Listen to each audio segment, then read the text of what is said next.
Success అనేది over నైట్‌లో రాదు. దాని వెనకాల ఉంటుంది హార్డ్ వర్క్ అండ్ పెయిన్. ఆ విషయాన్ని నిజం చేసిన వ్యక్తి మహేంద్ర సింగ్ ధోని.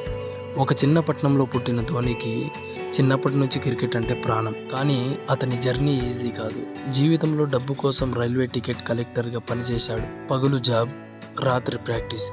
అందరూ సేఫ్ లైఫ్ చూస్ చేసుకుంటే ధోని మాత్రం తన కలల కోసం రిస్క్ తీసుకున్నాడు. చాలామంది అతన్ని హేళన చేశారు. లాంగ్ హెయిర్ బాయ్ క్రికెట్ ఆడలేడు అన్నారు. కానీ ధోని ఒకటే నమ్మాడు. Silent hard work one day create history. ఆ కూల్ మైండ్ సెట్, ఆ కాన్ఫిడెన్స్, ఆ యాటిట్యూడ్ ఇవే అతన్ని ప్రపంచంలోనే గొప్ప కెప్టెన్గా మార్చాయి. రోజు ప్రపంచం మొత్తం అతన్ని కెప్టెన్ కూల్ అని పిలుస్తుంది. ఆ విజయానికి వెనుక ఉంది ఎన్నో స్లీప్లెస్ నైట్స్, ఎన్నో సాక్రిఫైస్, ఎన్నో ఫెయిల్యూర్స్. ధోని కథ మనకు చెప్పేది ఒకటే, లో ప్రెషర్ ఎంతొచ్చినా కామ్గా ఉంటేనే విజయం సాధించగలం. కాబట్టి మీ కలల కోసం కష్టపడండి, ఆగకండి. ఒకరోజు ప్రపంచం మీ పేరు గుర్తుంచుకుంటుంది. Thank you.